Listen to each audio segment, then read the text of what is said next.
Hello friends, Indian express daily news analyse में आप लोगों का स्वागत है। तो आज हम the Indian express the editorial page से एक बहुत ही इंपॉर्टेंट और इंटरेस्टिंग आर्टिकल एनालाइज करेंगे। इसका शीर्षक है ए मिडिल पावर मोमेंट।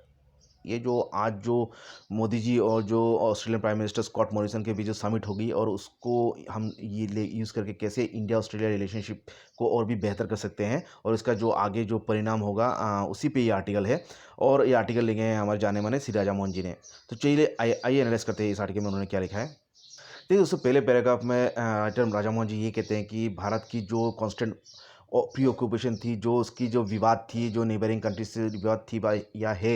उसको लेके, और जो भारत की जो एक ऑब्सेशन थी, जो ग्रेट पावर जैसे यूएस या रशिया या यूरोपियन कंट्रीज से बेहतर रिलेशनशिप या टाई अप बनाने की। और उसमें भारत ये भूल गया है कि जो मिडिल पावर्स है, जैसे कि ऑस्ट्रेलिया जैसे देश, उनकी भी मतलब ज़रूरत है, उनके साथ भी हमारा एक बेहतर रिलेशनशिप या प्रोडक्टिव पार्टनरशिप बनाना चाहिए, वो भारत ने भूल गया है। और आज जो ये समिट होगी प्राइम मिनिस्टर नरेंद्र मोदी जी और Australian prime minister Scott Morrison के बीच, ये एक बहुत ही एक सुनहरा अवसर है इंडिया ऑस्ट्रेलिया रिलेशनशिप हमें इम्प्रूव करने का, और जो गैप्स रह गया है, जो खामियाजा रह गया है, उसको सुधारने का। और इसके अलावा राइटर ये कहते हैं कि डिप्लोमेटिक स्तर पर भी ऑस्ट्रेलिया का काफ़ी इन्फ्लुएंस है, और इसकी जो आर्म फोर्सेस है और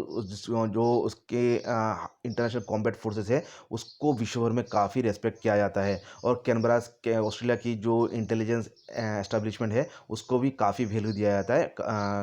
अंतर्राष्ट्रीय स्तर पर। तो इसके साथ साथ ऑस्ट्रेलिया की एक मतलब गंभीर मतलब ये है आपका इकोनॉमिक, पॉलिटिकल और सिक्योरिटी कनेक्शंस है, मतलब एशियन कंट्रीज़ के साथ। और उसके साथ जो उसका जो स्ट्रेटेजिक पार्टनरशिप है आपका इंडोनेशिया के साथ, जो कि एक नॉन अलाइंड नेशन है, ये भी उसको एक काफ़ी इम्पोर्टेंट बना देती है मतलब अंतर्राष्ट्रीय स्तर पर। और इसका लाभ भारत उठा सकते ही है अगर भारत ऑस्ट्रेलिया के साथ एक अच्छा रिलेशनशिप बनाए रखे। तो हमारे भूतपूर्व प्रधानमंत्री जवाहरलाल नेहरू जी का ये विश्वास था कि ऑस्ट्रेलिया के साथ एक बेहतर रिलेशनशिप बनाए रखना चाहिए, क्योंकि वो ऑस्ट्रेलिया को एक नेचुरल पार्ट ऑफ एशिया मानते थे। और इसके लिए जवाहरलाल नेहरू ने ऑस्ट्रेलिया को बुलाया था, जो Asia relation conference new Delhi में 1900 आपका 1947 को बुलाया था उनको। और इससे मतलब इंडिपेंडेंस से पहले ही उनको बुलाया था। और इससे मतलब हमें ये अंदाज़ा लगा सकते हैं कि हमारे जो भूतपूर्व प्रधानमंत्री थे या जो इंडिया की जो इससे आगे जो पॉलिसी थी, हमारे इंटरनेशनल रिलेशनशिप की पॉलिसी, वो मतलब ऑस्ट्रेलिया को काफ़ी इंपॉर्टेंस देती थी। लेकिन अभी तो ये काफ़ी मतलब अलग थलग हो गया है, हम ऑस्ट्रेलिया को मतलब भूल गए हैं अंतर्राष्ट्रीय रिलेशनशिप के मद्देनज़र। और राइटर यहाँ पे ये कहते हैं, जो भारत और ऑस्ट्रेलिया के बीच में जो रिलेशनशिप में जो दरमियान आई थी, वो था 1998 की जो न्यूक्लियर टेस्ट हुई थी, भारत ने जो की थी, उसके बाद ये दरमियान आई थी। लेकिन उसके बाद सन 2000 से ऑस्ट्रेलिया निरंतर राजनीतिक मतलब प्रयास कर रही है, इनिशिएटिव ले रही है, जिससे कि भारत और इंडिया में जो बेहतर रिलेशनशिप हो और उसकी जो डिस्प्यूट्स है वो रिजल्व हो। तो इससे भी इसको भी भारत को मद्देनज़र रखना चाहिए और ऑस्ट्रेलिया के साथ बेहतर रिलेशनशिप बनाए रखना चाहिए। और जो भारत और ऑस्ट्रेलिया की रिलेशनशिप में जो एक गैप आई आई है, ये गैप है, वो इससे अंदाज़ा लगा सकते हैं। आपका जो राजीव गांधी जी ने जो ऑस्ट्रेलिया की विज़िट की थी 1986, उसके 3 दशकों बाद मोदी जी ने ऑस्ट्रेलिया की विज़िट की थी 2014 को। तो इसका हमारा जो भारत और ऑस्ट्रेलिया के बीच जो रिलेशनशिप में जो एक भारी एक गैप आ गई थी, इससे हम अंदाज़ा लगा सकते हैं। और इसका जो फ़ायदा है, जो आपका चाइना उठा रही है, और चाइना इसको मतलब जो भारत इसको अपना जो रिलेशनशिप है ऑस्ट्रेलिया के साथ और भी बेहतर बनाने में मतलब इसी अपॉर्चुनिटी को ले लिया है। और चाइना ने अपना रिलेशनशिप मतलब ऑस्ट्रेलिया के साथ बेहतर बनाने में काफ़ी प्रयत्न किया है। और राइटर यहाँ पे एक इम्पॉर्टेंट डिफरेंस कहते हैं, जो न्यू दिल्ली और ऑस्ट्रेलिया की जो चाइना के बीच बीजिंग के बीच जो इंटरनेशनल रिलेशनशिप में जो डिफरेंस है, ये कि इंडिया जज करती है एक देश को ऑन द बेसिस उसकी अलाइनमेंट किस मतलब पावर नेशन से है। तो ये एक इंडिया की जो इंटरनेशनल रिलेशनशिप में एक प्रॉब्लम है, ये कहना है राइटर का। लेकिन हालांकि जो बीजिंग है, वो मतलब आपका जो उसका जो इंटरेस्ट है वो मतलब इडियोलॉजी से ऊपर रखती है, और वो मतलब जो उसकी जो इंटरनेशनल डिप्लोमेसी है वो प्रमोट करती है इंटरडिपेंड जो टारगेटेड मिडिल पावर जो कंट्रीज़ है, बड़े बड़े सुपर पावर्स ही नहीं जो, बल्कि जो मिडिल पावर कंट्रीज है ऑस्ट्रेलिया यूके, मतलब जैसे ऑस्ट्रेलिया जैसे देशों के साथ वो रिलेशनशिप बेहतर बनाने में प्रयत्न करता है, और उसका जो पॉलिटिकल इन्फ्लुएंस बढ़ाने में ये वो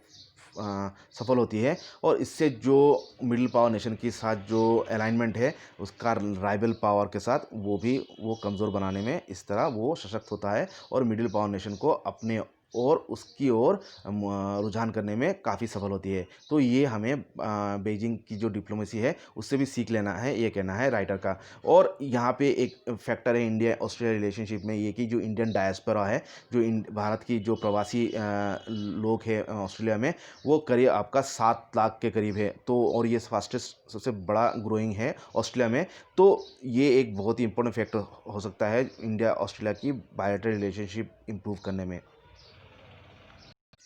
और राइटर यहाँ पे ये कहते हैं कि जो हमारा जो कॉमन मेंबरशिप है इंडिया ऑस्ट्रेलिया की, जो G20 की मेंबरशिप है, ईस्ट एशिया समिट की जो मेंबरशिप है, इंडिया ओशन रिम एसोसिएशन की जो मेंबरशिप है, और जो क्वाड की जो मेंबरशिप है, तो इसकी हमें इससे इसकी लाभ उठा के हमें इंडिया ऑस्ट्रेलिया की जो रिलेशनशिप है उसको और भी बेहतर बना सकते हैं, क्योंकि इन सभी ऑर्गेनाइजेशन की भारत और ऑस्ट्रेलिया मतलब मेंबर है। तो इससे हम जो डिप्लोमेटिक कोऑपरेशन है रीजन अंतर्राष्ट्रीय और राष्ट्रीय स्तर पर हम और भी बेहतर कर सकते हैं आपका ऑस्ट्रेलिया के साथ। और जो हालांकि जो करंट जो आर्थिक मंदी का दौर चल रहा है, इससे तो हम जो इंडिया ऑस्ट्रेलिया रिलेशनशिप की जो पॉसिबल जो लाभ है वो तो उसमें कुछ तो लिमिटेशन आ जाएगी, लेकिन फिर भी हमारे जो कुछ इमर्जिंग इश्यूज़ है उसको उसमें हम भारत और ऑस्ट्रेलिया की जो रिलेशनशिप है वो काफ़ी इम्पोर्टेंट हो सकता है। जैसे कि जो रिफॉर्मेशन है वर्ल्ड हेल्थ ऑर्गेनाइजेशन में की जो रिफॉर्मेशन की बात कर रही है, और जो 5G टेक्नोलॉजी की बात हो रही है, और जो हमारा जो इंटरनेशनल सोलर अलायंस की जो मतलब रिलेशनशिप को स्ट्रेंथन करना है, और जो एक रेजिलिएंट क्लाइमेट चेंज और डिज़ास्टर के लिए एक रेजिलिएंट पॉलिसी हमें बनाना है, उसमें भारत और मतलब ऑस्ट्रेलिया की जो एंगेजमेंट है, ये रिलेशनशिप है, वो काफ़ी मतलब जियोपॉलिटिकल स्तर से काफ़ी इंपॉर्टेंट हो सकता है, और भारत को इससे काफ़ी लाभ हो सकता है। और राइटर यह कहते हैं यहाँ पिछले कुछ सालों से जो भारत और जो ऑस्ट्रेलिया के बीच जो डिफेंस एंगेजमेंट है वो काफ़ी इम्प्रूव हुई है, और उसकी लाभ भारत को उठाना चाहिए, जिससे जो इंडो पैसिफिक जो रीजन में जो सिक्योरिटी चैलेंज है उससे हम उभर सकें, या उसको हम मतलब एक अच्छा एक मतलब प्रतिकार ले सकें। तो हमारे जो दोनों जो देशों की लीडर को ये करना होगा, जो हमारा जो इंडो पैसिफिक जो तटीय जो रीजन है, उसमें जो हमारा जो सिक्योरिटी एस्टेब्लिशमेंट है उसको और भी मतलब उसमें और भी कोऑर्डिनेशन लाना होगा, और भी मतलब सशक्त करना होगा, जिससे कि जो सिक्योरिटी चैलेंज आ रही है इंडो पैसिफिक रीजन्स में उसको उससे ये दोनों हम ऑस्ट्रेलिया और इंडिया उभर सके, या उसको एक मतलब उससे हम निपट सके। और इसके लिए जो हमारा जो ईस्टर्न जो इंडियन ओशन की जो सिक्योरिटी चैलेंजेस है उसको और भी बेहतर करना होगा, जिससे जो सिक्योरिटी चैलेंजेस आ रही है जो ईस्टर्न इंडियन ओशन और वेस्टर्न जो आपका जो वेस्ट कोस्ट ऑफ ऑस्ट्रेलिया के बीच में जो सिक्योरिटी चैलेंज है वो मतलब हमारा इन दोनों देशों में टॉप प्रायोरिटी होना चाहिए, ये कहना है राइटर का। और जो इंडियन ईस्टर्न इंडियन ओशन ये कनेक्ट करती है आपकी जो इंडो पैसिफिक रीजन की जो ये हार्ट है, ये कहना है राइटर का, मतलब केंद्र बिंदु है, और इसी में इंडिया और ऑस्ट्रेलिया मतलब अपना जॉइंटली आपका साझेदारी में यहाँ पे जो स्ट्रेटेजिक जो डिफेंस सेक्टर है उसको इम्प्रूव कर सकते हैं, और इसके लिए जो भारत और ऑस्ट्रेलिया को मैरीटाइम डोमेन अवेयरनेस में काम करना होगा, और जो स्ट्रेटेजिक जो आइलैंड्स है जो इन क्षेत्रों में जो ईस्टर्न इंडियन ओशन और जो वेस्ट कोस्ट ऑफ अफ्रीका के बीच जो आइलैंड्स है उसको डेवलप करना होगा, और जो मेरीन साइंटिफिक रिसर्च है उस पे भी मतलब इन्वेस्ट करना होगा। तो इससे जो यहाँ की जो सिक्योरिटी है वो काफ़ी इम्प्रूव होगा, और जो ये लाइन ऑफ कम्युनिकेशन है जो ईस्टर्न इंडियन ओशन और पैसिफिक ओशन के बीच में, ये इंडोनेशियन जो आर्किपेलागो जो आइलैंड्स है वो बीच में आती है। तो यहाँ इंडोनेशिया भी काफ़ी इम्पोर्टेंट हो जाती है भारत और ऑस्ट्रेलिया की बीच में रिलेशनशिप में। और हमें इंडोनेशिया या जकार्ता को भी इस जो रिलेशनशिप में उसको भी इन्वॉल्व करना चाहिए। तो ये एक ट्राइलेटरल मतलब एक मैरीटाइम कोऑपरेशन होगा, ये कहना है राइटर का, जो कि दिल्ली, इंडोनेशिया, जकार्ता और कैनबेरा के बीच होगा। तो इससे क्या होगा, जो ईस्टर्न इंडियन ओशन और जो वेस्ट कोस्ट ऑफ अफ्रीका के बीच में जो पॉलिटिकल या जो स्ट्रेटेजिक जो मिलिट्री इश्यूज़ है, वो हम ये तीनों देश मिलके काफ़ी हद तक सॉल्व कर सकते हैं। और राइटर यहाँ पे कहते हैं कि जो इंडोनेशिया के अलावा और 3 पावर आपका काफ़ी इंपॉर्टेंट हो जाता है यहाँ पे, जो कि इंडिया ऑस्ट्रेलिया रिलेशनशिप में, वो है जो नेचुरल पार्टनर्स है इंडिया ऑस्ट्रेलिया की, जो है जापान, फ्रांस और ब्रिटेन। तो उनको भी इन्वॉल्व कर सकती है भारत और ऑस्ट्रेलिया रिलेशनशिप में, जिससे कि हमारा जो साझेदारी है इन सभी कंट्रीज से वो और भी इम्प्रूव हो। और टोक्यो जापान की तो बहुत क्लोज टाइज है आपका, राइटर का कहना है, दिल्ली और ऑस्ट्रेलिया के साथ। तो उनका कहना है जो डायलॉग होगा, जो ट्राइलेटरल डायलॉग होगा इंडोनेशिया और ऑस्ट्रेलिया के बीच, उसको डिप्लोमेटिक लेवल से लेके आपका प्रैक्टिकल मेरीटाइम कोऑपरेशन तक ले जाना है। इससे हमारा और भी मतलब लाभ होगा, या हमारे जो सिक्योरिटी कंसर्न्स हैं वो भी सॉल्व होगा। और राइटर यहाँ कहते हैं जो फ्रांस की भी काफ़ी इम्पोर्टेंस है यहाँ पे, क्योंकि उसका कॉलोनीज़ है आपके वेस्टर्न इंडियन ओशंस में, और इसके और साउथ पैसिफिक ओशन रीजन में। और जो पेरिस और कैनबेरा ऑस्ट्रेलिया भी ईगर है, मतलब वो भी उत्सुक है भारत के साथ एक ट्राइलेटरल अरेंजमेंट और एग्रीमेंट बनाने के लिए, जिससे कि एक मैरीटाइम या बायलैटरल कोऑपरेशन बन जाए हमारे वेस्टर्न इंडियन ओशन और साउथ पैसिफिक ओशन में। तो ये यहाँ पे काफ़ी इंपॉर्टेंस हो जाती है यूरोपीय पावर्स और मतलब एशियाई और ऑस्ट्रेलियन नेशंस की, मतलब एक साझेदारी में एक बहुत ही एक सशक्त एक बायलैटरल रिलेशनशिप बन सकती है, ये कहना है राइटर का। और अंत में राइटर राजा मोहन जी जो ब्रिटेन की जो इन्फ्लुएंस है वो भी काफ़ी इम्पोर्टेंट है, वो कहते हैं। और कहते हैं कि जो ब्रिटेन भी चाहता है कि जो ओरिएंटल सीज़ है, जो इंडो पैसिफिक रीजन है, उसमें उसकी जो इन्फ्लुएंस है वो पुनरुत्थान हो। और जो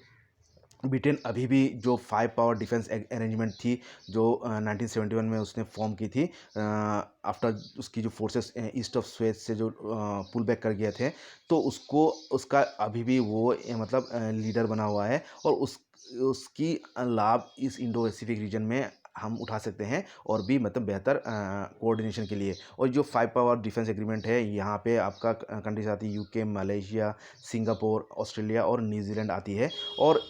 इसको अगर हम बीच में ले लें इंडिया और ऑस्ट्रेलिया की रिलेशनशिप के बीच में, तो हमारा जो इंडो पैसिफिक ओशंस की जो ग्रोइंग इम्बैलेंस है और जो डिफेंस कंसर्न्स है, वो काफ़ी हद तक हम मिटिगेट कर सकते हैं, या उसमें काफ़ी हद तक हमें लाभ मिल सकता है, ये कहना है राइटर का। तो ये था article a middle power moment की एनालिसिस। तो आशा करता हूँ आप लोगों को अच्छा लगा है। अच्छा लगा है तो लाइक कमेंट कीजिएगा और चैनल को सब्सक्राइब कीजिएगा। Thank you.